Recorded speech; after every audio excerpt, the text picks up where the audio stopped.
During the Vietnam War, few jobs were as dangerous as those of the tunnel rats. Crawling through narrow, pitch-black tunnels filled with traps and enemies, equipped with only a flashlight and a pistol, their mission was to flush out the enemy from hidden underground networks. However, the stakes were always high. But what drove these men to take on such a deadly role? Join us as we explore the deadliest job of the Vietnam War. Inside the Viet Cong's underground network. Before the Americans went to war with the Viet Cong, the French fought the Viet Minh from 1946 to 1954. During this time, the Viet Minh learned to fight a powerful enemy using guerrilla tactics. One key tactic was building an extensive network of underground tunnels. When the Americans arrived in 1955, these tunnels were already extensive, but the Viet Cong made them even more impressive. During the Vietnam War, the Viet Cong used the tunnels for many purposes. Small openings often led to a complex system of tunnels with large underground spaces. These spaces served as headquarters, hospitals, barracks, and storage areas. The Viet Cong could stay underground for long periods with ventilation systems, living in a hidden world. They would come out at night to set traps for the enemy and retreat into the tunnels. This guerrilla warfare tactic caused many American and Australian soldiers to lose their lives. The first tunnel rats, tasked with exploring and clearing these tunnels, were from the Australian 3 Field Force, followed by American soldiers. This dangerous job involved navigating unknown tunnels filled with threats like venomous snakes, giant centipedes, and disease-carrying rats.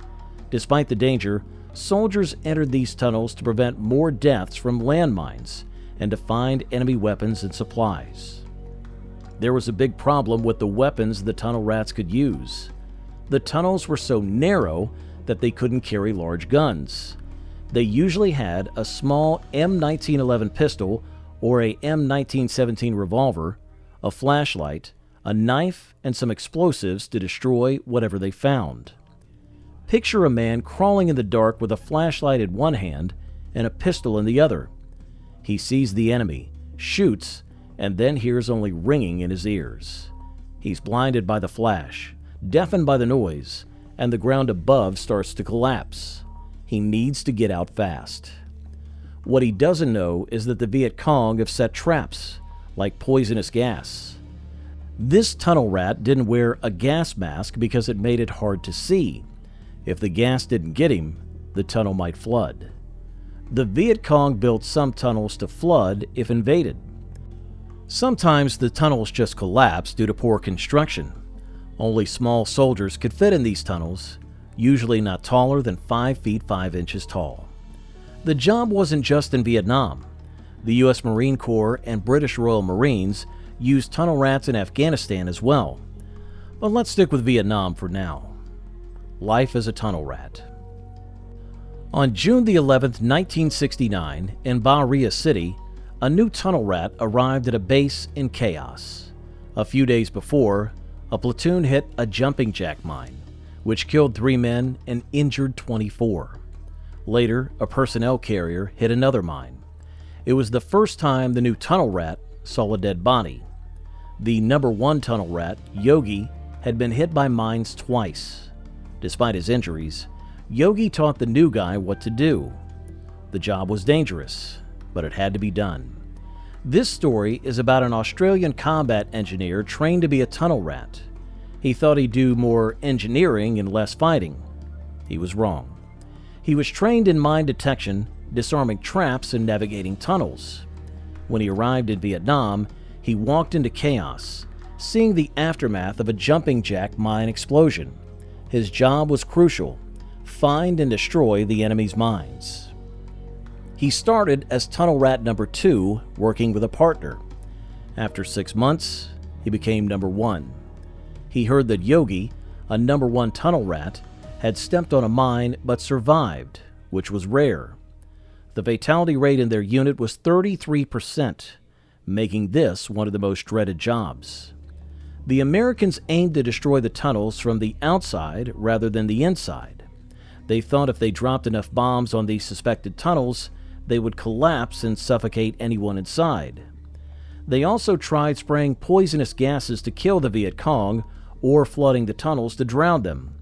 However, these methods didn't always work because the Viet Cong built stronger tunnels.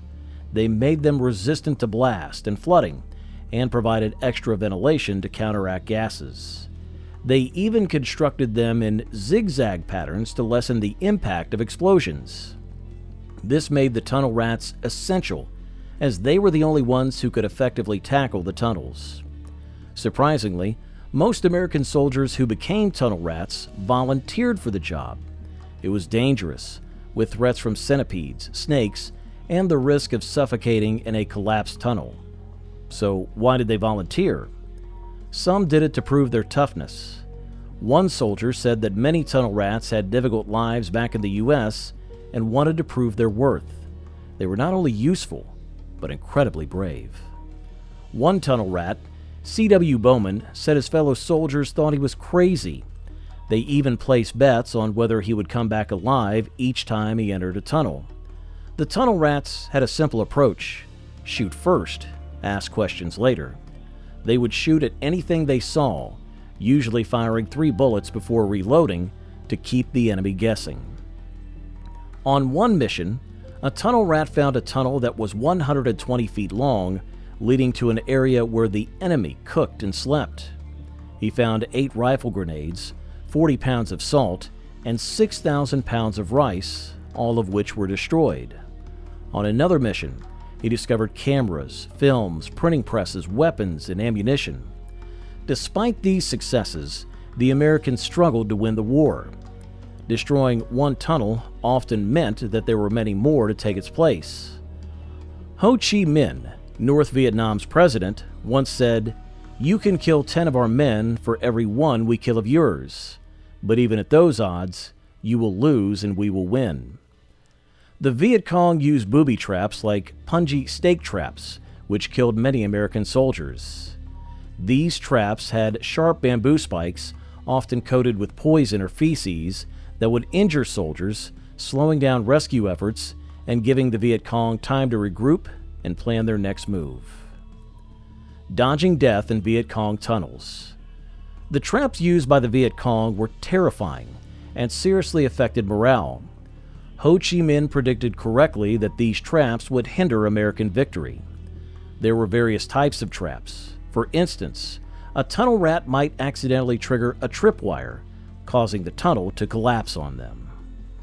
There's a chilling story of a tunnel rat who poked his head out of an entrance only to trigger a spear that pierced his neck.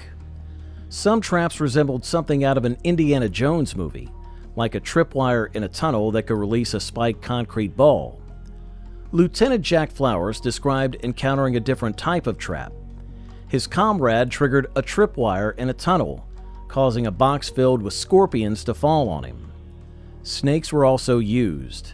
They would be hidden in bamboo tubes hanging from tunnel roofs.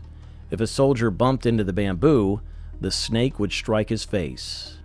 These tactics deeply frightened soldiers. Some called the snakes 3-step snakes, believing a bite meant death within 3 steps. While that might be exaggerated, imagine being stuck in a dark tunnel with scorpions and snakes. Flowers ventured into over 100 tunnels. Reflecting on these missions, he remarked, "In the tunnels, your adrenaline was racing. I swear I could hear my heart pounding. You'd cautiously feel your way, wary of booby traps. You could even sense the presence of the enemy. You could smell another person in the darkness." The fear these traps instilled made being a tunnel rat far from desirable for most soldiers. But it was a crucial job for the team's safety. One American soldier expressed, "We often wondered what happened at night. Unseen activities like guys getting their throats slit.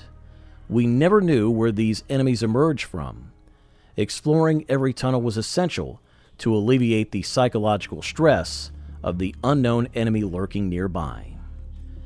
There were successful tunnel missions like Operation Crimp and Operation Cedar Falls, but the Viet Cong were more resilient. While American soldiers had mental breakdowns in those tunnels, Vietnamese soldiers felt at home. If the tunnels were destroyed, they just built new ones. The Americans faced an endless struggle like Sisyphus pushing a rock uphill forever. There's no data on how many tunnel rats died, but it's believed most didn't survive those horrific explorations. Of about 100 tunnel rats in the American Army, only 12 made it back. One of them, Jack Flowers, later said, "Why did we do it? I wasn't a tough guy. No one who knows me would suspect I could do what the tunnel rats did. I'd never want my son to do it." Many tunnel rats perished, but survivors like Jack Flowers reflect on the horrors, grateful such sacrifices are no longer demanded.